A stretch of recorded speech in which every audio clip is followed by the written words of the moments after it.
Well, good morning, John. Thank you for being here again. It's great to meet you. Great to have you here. Can you share a bit more about your role and how it fits into the bigger picture at Atlas? Sure. Yeah. So thank you, Jose. I appreciate the invite here. I'm excited to talk about Atlas and what we're doing. So my role, so at Atlas, there's four co-founders. Okay. I'm one of the co-founders. I am the guy paddling the boat though. So or actually, I shouldn't say that. I'm the guy pointing, telling the guys where to paddle the boat. Yeah. So my role is, I guess, technically CEO. It's always interesting when you have a small company with just a few people and you start giving yourselves different roles. So I'm CEO, but what does that mean in a small company? I'm definitely the person, pointing and telling us where all to go. And the rest of the team is basically the technical side of the house. So, Of course, of course. And what does a typical day look like for you, John? well, as the person who calls himself the CEO, I am in a constant state of becoming because my career to this point, although a lot of leadership, now I'm responsible for sales. I'm responsible for all of the financial piece. I'm responsible for raising money as we go forward and do that. I'm responsible for all the marketing. I'm responsible for making sure we're all rowing in the same direction. So a typical day for me looks like trying to find the people that we can help, sort of basically the sales piece, speaking with those people, talking with potential partners, talking with my team, making sure we're all on the same page, we're all going in the right direction, dealing with the basics of running a business, such as payroll and paying the bills and making sure we have sort of the financial piece in order. I'm also doing the marketing, so I'm generating content, and I am currently in the process of putting a pitch together to potentially raise funds, capital funds, and so I'm working through all the details associated with that. Of course. Yeah, that's the beautiful part when you're starting up a business and you are the CEO and you are steering the boat and you're also paddling at the end of the day. You get to wear multiple hats and you get to grow each department. I mean, it all depends on you at the beginning, but at the end of the day, you are planting seeds on each department and you're eventually going to see those seeds grow. It's amazing. Yeah, it's true, and there's a sort of a famous adage in the entrepreneur world, and that is, you got to get to the point where you're working on the business, not in the business. So that's been, I mean, Atlas is 10 months old at this point, and so that's one of the transitions that I've had to start making over these 10 months, at least from the technical side, is to pull back from the technical side of things so that I can start working on the business as opposed to in the business with the rest of the team. Of course, of course.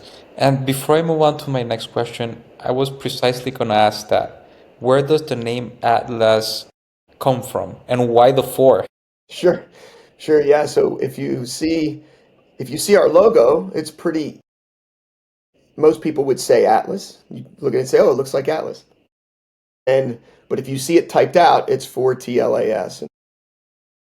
So people get very confused. Is it Fortless? Is it for Atlas? I don't understand it. You And initially, I was upset by that. I was annoyed by that because I'm like, oh darn it, we can't even get the name right. But now I've come to embrace it because it gives us, every time someone sees it and either they say it wrong or they see the four and they're like, why the four? It gives us it gives me an opportunity to talk about it. And one thing I've learned is any opportunity to have a conversation, either about your business or about what it is that you do, is fruitful. So Definitely. that's the thing, right? That's important. More conversations, more discussions is those things. That's how you bear fruit.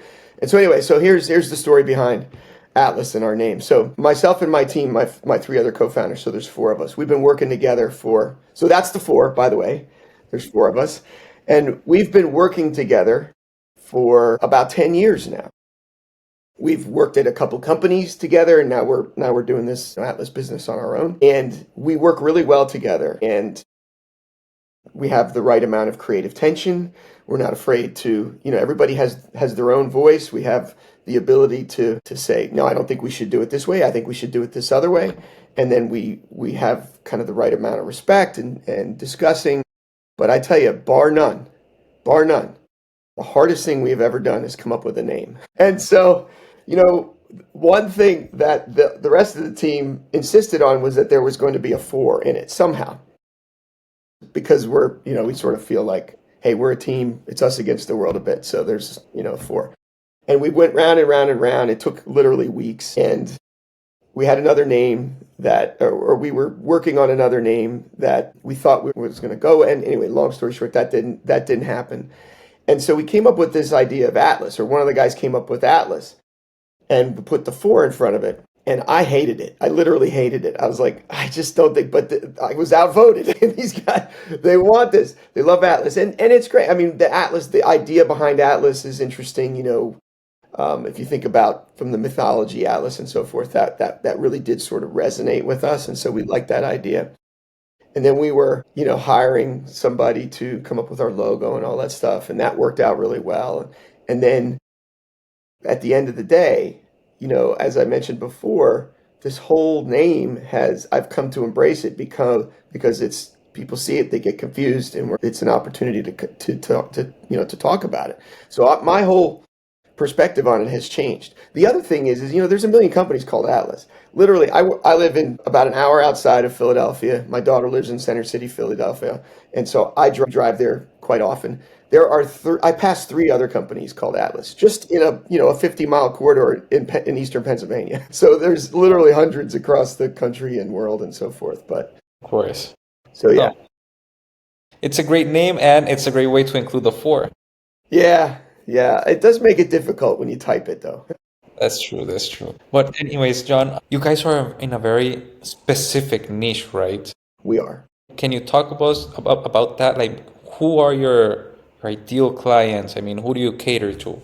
So we make a product. It's called Fuze, and it's an AI enhanced DevOps tool set built specifically for embedded software teams, and not just any embedded software teams. Embedded software teams, the sort of the small to SMBs, the small to medium sized businesses in this particular niche. Now, what's an embedded system? Embedded systems are the tiny hidden computers that you come into contact with every day. In the Western world, there's somewhere between 60 and 100 embedded systems, tiny hidden computers, in our homes, in our pockets, on the telephone pole outside, somewhere between 60 and 100.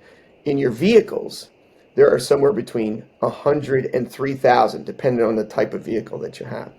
So, and with the advent of AI, now we're pushing AI into these little hidden computers, and that's just making the number of these things that we come into contact with every day even greater, plus the complexity is rising.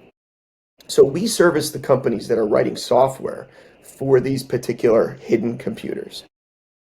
Amazing. And I mean, right now, that's the boom right now. AI. Other than that, what other major shifts are you seeing in your industry right now, John? So I mentioned the complexity. So AI is a big shift, but the fact that the complexity of these systems is increasing basically exponentially. There's starting to become a productivity gap, or there's been a productivity gap that's widening for these companies. It's why we're servicing these types of software companies. The embedded world, these tiny hidden computers, software development that for those systems is a slightly different animal than, for example, web design and what you have on your phone, mobile applications. There's a technical term or industry term called DevOps, which is an industry with a bunch of tools that has built up to service the web and mobile industry. Of course. But unfortunately, it doesn't address all the needs of the embedded systems. So embedded systems have some particular challenges. They have compliance, safety. I mean, if you're flying in an airplane, you're driving your car, you need to ensure as a customer, as a user, as someone in the car, you want to make sure that all the little hidden computers adhere to some particular compliance and safety standards. Of That course. doesn't exist generally in the web and the mobile world. So that's a big challenge. And that particular challenge leads to other sets of challenges that embedded software teams have. And so that's another shift in this industry. The embedded software teams are now looking for ways, like DevOps, to speed up their delivery, to address the productivity issues. But they can't just use all the tools that exist today because they're not built for these things. And so that's what that we exist to address these difficulties, sort of fill the gaps between those two sets of tools. Like to organize how they work, right? To organize how they build, to organize how they're traced, to organize the ability to understand how they meet the compliance requirements, to automate testing. So one of the big things in the web and mobile world is it's easy to automate testing. So there are tools that exist, for example, that can work your browser for you. Okay, so you can say, all right, so I've just built this web application. Now let me build a bunch of automated tests with this tool. And as we develop new features, as we publish new features, I can just run all this automated test and it happens in minutes or hours. In the embedded systems world, we're talking about hardware. We're talking about physical objects that have computers in them. So it's more difficult to automate the testing. And typically, until recently, until we've come along, people have had to build their own, have had to customize and generate and spend money and time and effort and resources on building their own custom hardware automation framework, Of course. test framework. And so we've built the tools to do that for them. Amazing, John. And without giving names or anything, could you give us an example of one of your clients, of what they do actually? Yeah, sure. So I have something here. So I'll show you this. So the client that we actually came out of and still we work for, they make fingerprint sensors that go in credit cards. So this is an embedded, this is a standard, very good representation of an embedded system. Inside this fingerprint sensor are two processors, two computers that somebody has to write the software for. And this company they design both the hardware, so the computers themselves, and then the software that goes in it. So that's the type of company that we help. And if that company services the banking world, you have to help them with all of the compliance and all of the processes, of course. Yeah, correct. There's a bunch of it's not so much safety in the fintech world, it is security in the fintech world. So what fintech cares about is ensuring that there can be no malicious actors, either inserted into the software or somehow used with the system at the point of sale or however you're using that card. So that, obviously a lot of security goes into how that's done. So we're helping security and then safety. So if you take that kind of a system, now it wouldn't be necessarily a fingerprint sensor, but say it's a drivetrain sensor and control system that goes in your car. Now there's safety associated with that. It must do X, Y, Z, and then we have to prove as the software development team or the hardware and software development team that makes that system, we must prove to the compliance authority that we meet the safety critical requirements of that particular system. Of course, of course. And with that given example that you gave us right now, and previously you mentioned that you work with small to medium teams. When you refer to small to medium teams, how big is that team? So somewhere between a team size, an engineering team size of 50 to 100 or maybe 150 type. So that size of people, that size of company. Of course. And previously also you mentioned that you're using a lot of AI within these development tools, right? Besides that, and I know you wear multiple hats inside of Atlas, how has AI impacted your business growth strategy, even if it has? Yeah, so we use AI. So we use AI in two basic ways, right? The first way it's impacted us is just the way it's impacted any other user on the planet. Is we use the large language models that are available today to help us write code, to help us do marketing. I sort of tongue in cheek refer to AI as our chief marketing officer because as someone who has been mostly on the technical side and in learning the role of marketing and sales and so forth, I lean on it quite a bit to help me figure. I know the basics of what I'm trying to say and what the message is, and then I use AI to help me figure out, okay, this is the right way to put this message out. This is the right way to say it. This is the right way. These are the things you should.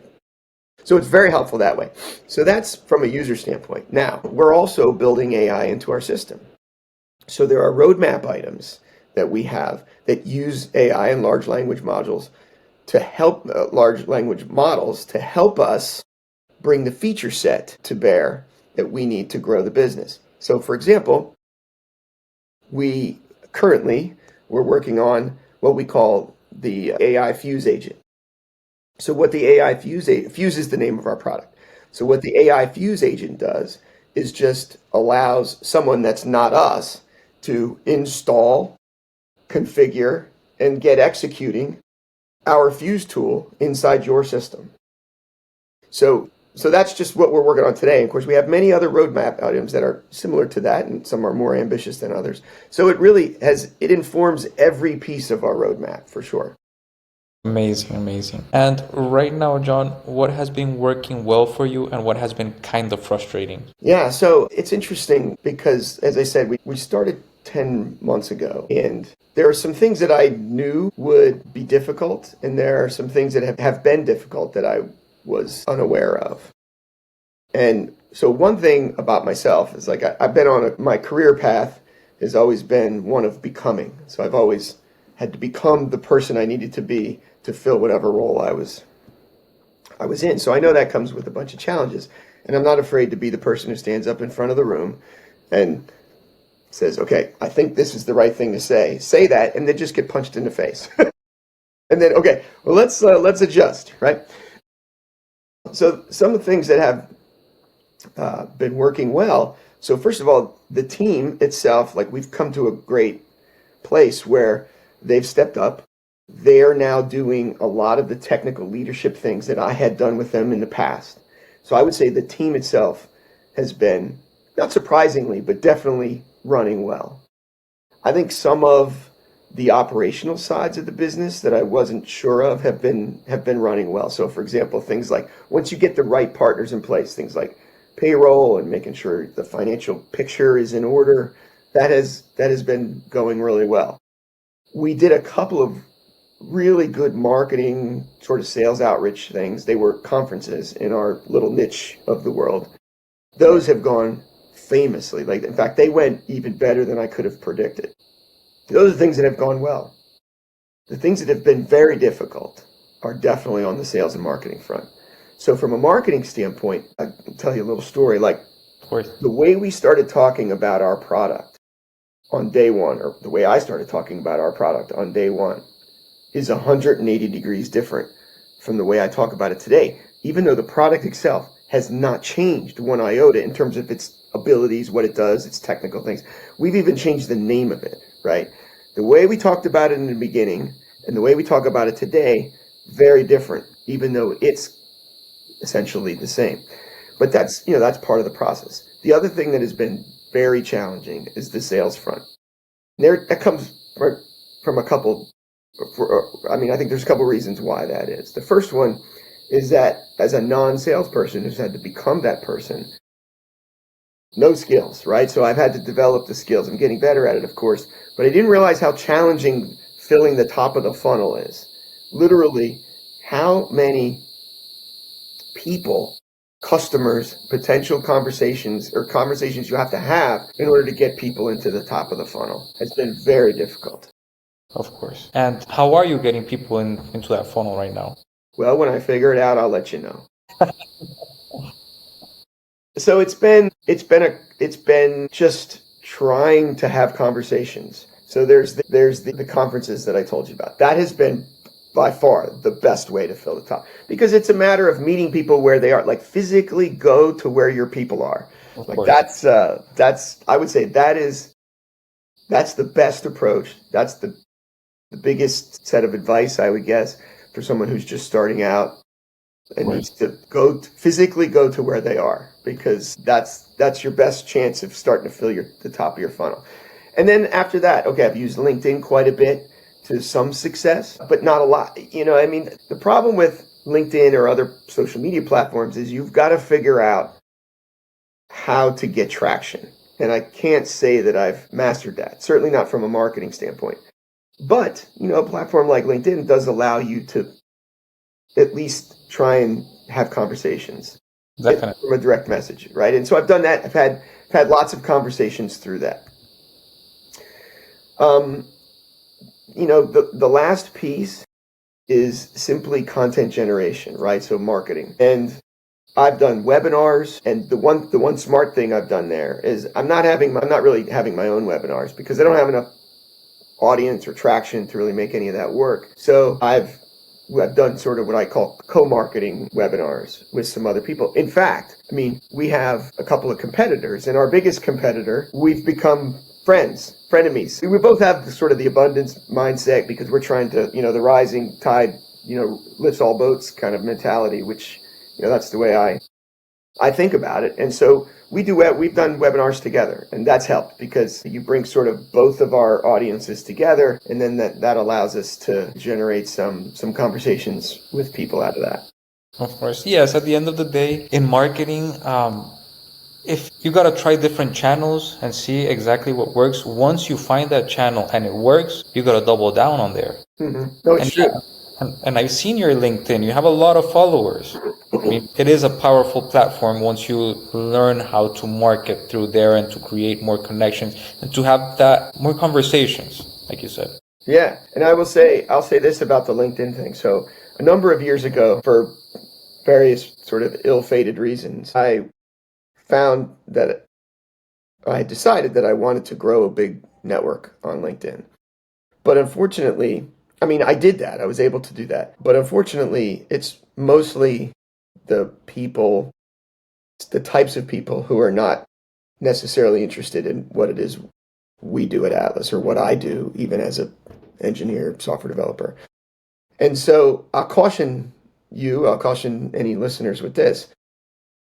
Just growing your set of followers on a platform like LinkedIn is not really all that useful. In some ways, it's hurting me right now. In fact, I've started to remove some of the people I have connections with because what you really need, and again, I'm not an expert, but this is just what I'm finding and what I've learned, is what you really need on LinkedIn is an audience that cares about what it is you have to say, an audience that potentially engage. And the way the algorithms work is if if you have too much of an audience that doesn't care, then that'll hurt your progress. Of course. Yeah. Thank you for that advice, John. And right now, John, which metrics are you most focused on improving? Top of funnel, no doubt. More conversations. That's what I'm trying to have. Okay, perfect. And other than webinars, what other tactics are you, well, other than webinars, LinkedIn, and that sort of thing? That's the main thing. I'm sure. I mean, okay. I'm also and have also been trying to leverage my personal network. Of course. And I didn't say this before, but really the absolute, besides the conferences or the meeting people where they are physically, geographically, bar none, the best way to find the people that you can help, potential customers, is through your own personal network. Yes, definitely. The challenge that I have, so it's interesting. Here's an interesting little anecdote, if you will. So a few months ago, my wife and I were talking, and I said to her, I said, I really needed to. I really wish it was 10 years ago. Like I wish I had started this 10 years ago. And she said to me, "Oh, is your energy low? Are you feeling like, oh, maybe you're getting a little too, late in your career?" And I'm like, it's not a physical or mental energy thing. The problem is my network is starting to retire. I mean, listen, I'm starting a company. I'm in my mid 50s. The people they make movies about are all doing this at 18 and 22, right? And I'm doing this in my mid 50s. But when you actually look at the statistics, there are a lot of people that are in my part of a career trying to do this as well. So I'm not alone. But for sure, my network is not as fertile as it would have been 10 years ago. Of course. And speaking of which, so far, what tactics have you been using to getting people through the door? What has worked and what do you think hasn't worked that well, John? So I think there's a couple things. One is I've had to make sure that my mental approach is sorting and not convincing. So I have my message, and if I'm able to get a discussion, then I basically say, this is what Atlas is. This is what we do, right? And then you ask some clarifying questions, and you're really trying to sort of what you're trying to do. The tactic is you're trying to understand their problems, Of course. trying to understand your potential customers' problems. And then you're seeing if, okay, what we do would fit your problems. Do we solve your problems? So that's kind of the tactic. But on back onto this sorting thing, I've had to learn this by being punched in the face. Some people will see what you do as a potential solution. Some people will not get it. For what we do, our biggest competitor is the internal solution. So a lot of people I talk to, even if they're the right person and they have the right problems that we solve, a lot of times they're of the opinion that they should build whatever it is, they should build it themselves. Right? We're engineers in the engineering world. Engineers like to tinker. Engineers think they're smart. Engineers think they can build things, and they can. So one of the tactics I've had to employ is at some point, I mean, you have to be able to deal with the objections, Of course. but there's sort of a level, right, where you say, okay, this is not our person. And because we're sorting, we're not trying to convince. So more conversations allows, it's a number. I mean, people say it all the time. It's a numbers game. How many people can you talk to? Then you sort through those people, and that's how you move forwards. Of course, of course. And yeah, I mean, like you mentioned, maybe they can develop the tools and everything, but how much time are you going to save them? Yeah, I mean, in some ways, Fuze is a classic make versus buy approach. So we talk about, and I talk about total cost of ownership, how long, reliability. We talk about risk, time to market. Those are the things. But still, a lot of times you get to the end, yeah, I still think we should do this ourselves. Okay, that's fine. And I just have to say, okay, and walk away. I mean, I can't tell you how many times in the beginning of this venture, I just found myself just trying to convince this person, this person that they need us. And I'm like, oh yeah, that was terrible. That was never going to work. Of course. And previously on our conversation, you mentioned about creating this synergy with your competition. Yeah. How, I mean, can you walk us through, I mean, the competition and how you're keeping yourself competitive? So we are, yes. So we are serving a niche that, like I said, our biggest competitor is the internal solution. And our competitors, which we have a few in the market, don't have exactly the same thing that we have. And, we don't have exactly what they have because this niche, we're sort of honing in on, okay, here's a tool set that has a business behind it, right? From the market standpoint. And I think we collectively are trying to figure out what that is. And so again, the rising tide lifts all boats. I'm perfectly willing and happy to talk with our frenemies about this and do co-marketing things and discussions, and because we don't have exactly the same thing, and we are all of us trying to figure out, well, what is the right thing? You know what I mean? And the market is not at a point yet where we have to be, at each other's throats. And so I'm happy to say that we sort of work together, which is nice. Great, great. And what bottlenecks are you seeing that, when unlocked, will take you to that next level in the business? It's problem recognition. There's literally one, that's the bottleneck. And this is the way I describe it. Our tool set is a little bit like cars were to horses in the following way. So before cars came along, people didn't realize they had a horse manure problem, right? They spent a ton of time, effort, resources, money on dealing with horse manure. But when you're in it and there's no other, like you don't even think about the fact that that's a problem to be solved. And then cars come along and they look around and they say, wow, boy, we really had a problem dealing with all this horse manure, right? So we're kind of at that point with our tool set Fuze, and our competitors are in the same position. Is like some people don't recognize that there's a problem to be solved that can be solved in this way. One of my advisors, one of my former CEOs, who's a current advisor, has said it this way. He said, your tool set is interesting to the following types of executive. Either it's somebody who has has had the oh crap moment already in their career, and they're trying to head that off again because this is another venture they're trying to head that off, or they're currently in the middle of the oh crap moment and they're like, I need to figure out a way out of this. So that's what, that's where we're at. And so the biggest bottleneck is simply problem recognition. Problem recognition and finding those people that have that problem, right? Yeah, yeah. Again, I'm still trying to figure that out. But I mean, I can define them, but then actually finding them and getting meetings that's my biggest bottleneck. Course, of course. And any big plans for 2025? Where do you see yourself in the next 6 to 12 months? Yeah, so it is pretty exciting. We got a couple interesting and exciting things in the works. One is the main one is that I'm working on potentially doing a capital raise. Okay, and I'm learning what that means. I mean, I know what it means, but I'm out learning how to do that. What potential investors care about.